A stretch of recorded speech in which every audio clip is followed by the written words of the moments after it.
Hello, everyone, and welcome to our information session on the two tracks of our Instructional Design and Technology Certificate Program. We're happy to have you here. So we're going to get started. As you'll see, there is a Q&A function here for this information session. So feel free to post any questions you have there. And you can even introduce yourself through there if you'd like. My name is Hannah Fife, and I'm one of the instructional designers here at the Division of Continuing and International Education. And I'm excited to get to talk to you about our certificate program. I'm also one of the instructors within the program. And I'll turn it over to Ron so he can introduce himself as well. Hello, and thank you for joining us. My name is Ron Rodriguez. I'm also one of the senior instructional designers here at the Division of Continuing and International Education. I'm also one of the instructors as well in the certificate program. So today we are going to be looking at what instructional design is, how it can be applied in your online classrooms, and the details of both of our tracks within the Instructional Design and Technology Certificate Program. You will be receiving this presentation and all of our additional information afterwards. And it is a clickable presentation. So we'll point out where there are clickable items, but if it is clickable, you'll see a little pointer finger in the top right corner of the page so that you can navigate to additional information. So the first thing that I want you to do is just think about what instructional design is. If you've had any experience with that phrase, some people know instructional design really well and others haven't. When I first became an instructional designer, I had never even heard of that as a career path, but it is something that has exploded throughout the past few years. So the textbook definition of instructional design is here. The Association for Talent Development says, instructional design is the creation of learning experiences and materials in a manner that results in the acquisition and application of knowledge and skills. So what does this mean in the real world? Here you'll see a few of the real world elements of instructional design. First, instructional design is all about teamwork, as the designers work with subject matter experts, often referred to as SMEs, to create high quality, engaging courses. By working together, we're able to ensure that the content, assessments, activities, and objectives all align within an engaging online course that makes it super user-friendly and helps the learning experience flow really well for the student. Second, learning theories are a crucial part of instructional design. It's important for designers to stay up to date with the most recent research about online learning and adult or child learning theories, depending on their audience. We use what we know to help instructors who are used to teaching face-to-face transition into an effective online course and online classroom. Third, visual design is a surprisingly large part of instructional design and one of my personal favorite parts. While making sure that courses are effective is our top priority, it's also our job to curate meaningful visuals that help the learning process.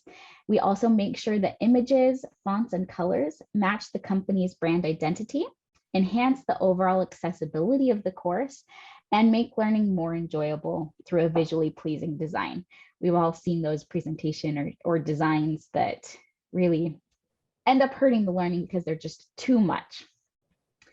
Multimedia implementation is another large facet of instructional design as we assist our SMEs in creating presentations, videos, charts, and more that all enhance the learning experience. And we really focus on using Mayer's 12 principles of multimedia to ensure that our multimedia is really effective in helping our learners learn better, more effectively, faster, and really understand the material.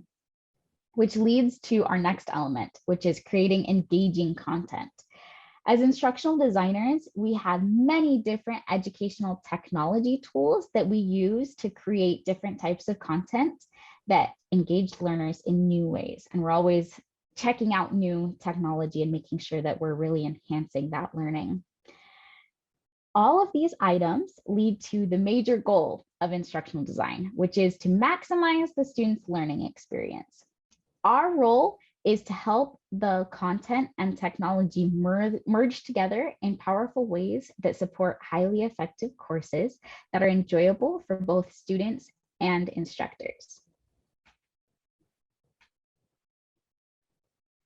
So now that we've talked about what instructional design is, let's look at how your courses can benefit from added instructional design and technology skills. First, instructional design is about using EdTech tools to inspire deeper learning. A combination of activities, different types of learning materials, and immersive assessments help students engage meaningfully with their learning. Applying instructional design skills can lead to an increase in student learning outcomes as the course follows a detailed outline. So it's all very planned out and ensures that students meet the course objectives as they engage meaningfully with their learning materials. This can also lead to an increase in student retention and revenue as they enjoy their learning experiences more, which is great for all of us. Building accessible courses for all is one of the cornerstones of instructional design. As you learn about the different facets of truly accessible courses, you'll be able to reach a wide audience and ensure that no students feel left behind. And finally, as you apply things like universal design for learning, which involves giving students options for how they'd like to learn the content, they'll be able to engage more in class, and you'll be accommodating for individual learning differences as well, which helps all of your students. While this, of course, isn't a comprehensive list of how your courses can benefit from additional instructional design theories, it does include a few of my favorite examples and the things that I'm the most passionate about, and hope that they'll help you as well. Excellent. Thank you, Hannah, for that background, getting us started in our info session here, which brings us to why everybody's here today. I'm going to talk to you about the two learning tracks that the Instructional Design and Technology Certificate program consists of. Track one, mostly is going to be two courses that you would go with: multimedia design and publication. Your second course would be exploring educational technology tools. Track two is called Leadership in Instructional Design and Technology Certificate.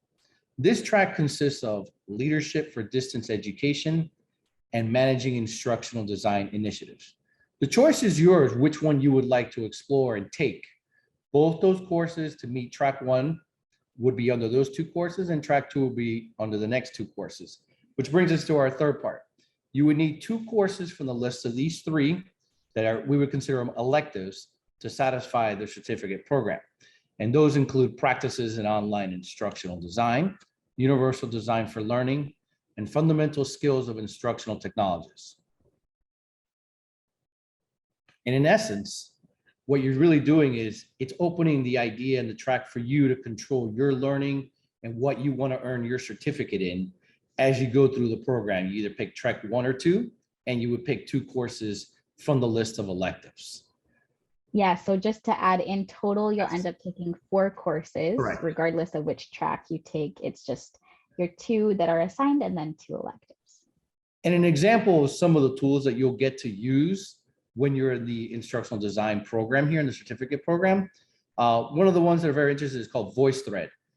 You would see this in the Exploring EdTech tool course, and it's a video, voice, and text commenting tool. It's also interactive community, builds community active building and collaborative learning. Our slide, like she said, that Hannah mentioned earlier, will have clickable items, and this is one of them.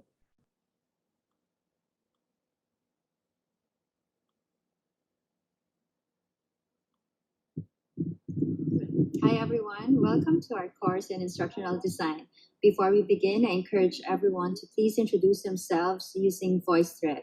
Please share your hobbies, passion, as well as your goals for the semester. I wish you success. What I really like about VoiceThread is it gives you more of that one-on-one feeling between the student and the instructor, that you're able to comment on their items instead of just writing out, how they did or what they could have done better. The students get in that experience that they're able to get that feeling directly from the instructor themselves. The next tool is H5P, which is an authorizing tool for interactive learning materials. It also goes for various content types. And then best part of it could be embedded in your LMS. So you'd be building it outside of the learning platform, and then we would be able to embed it into the learning platform so you can interact and the students can use it. This is another one of the clickable items.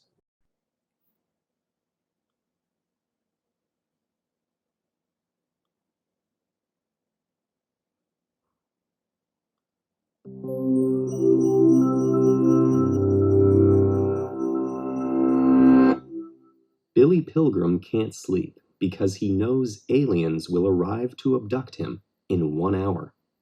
He knows the aliens are coming because he has become unstuck in time, causing him to experience events out of chronological order. Over the course of Kurt Vonnegut's Slaughterhouse-Five, he hops back and forth between a childhood trip to the Grand Canyon, his life as a middle-aged optometrist, his captivity in an intergalactic zoo, the humiliations he endured as a war prisoner, and more. The title of Slaughterhouse-Five and much of its source material came from Vonnegut's own experiences in World War II. As a prisoner of war, he lived in a former slaughterhouse in Dresden, where he took refuge in an underground meat locker while Allied forces bombed the city.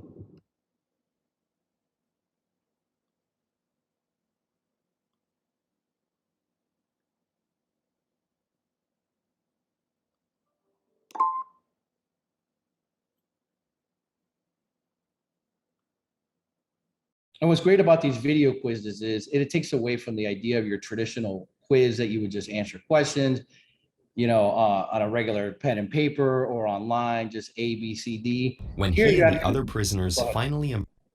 Actually, here you get the idea of being able to watch the video, you listen, and then you would answer your question before you move on to the next one. And that's one of the great things that you'll learn about in the Exploring EdTech Tools course is using H5P. All right, this brings me to my last part of the presentation, which is, the Instructional Design and Technology Certificate Program, how it works. What's great about our program that it's instructor-led, it has high-quality instructional designers that allow you to apply knowledge. You'll receive feedback. They help you stay on schedule, and it brings a collaborative environment into the classroom. Along the way, as you're taking the certificate program, you're going to earn badges and the option to receive a certificate. You receive a digital badge for each course that you complete, and you receive your certificate when you complete the 4 courses. So in essence, you'll be getting 4 digital badges and a certificate if you do all 4. This is an example of one of the certificates would look like at the end of the completion. And that at the top is the actual badge you could use.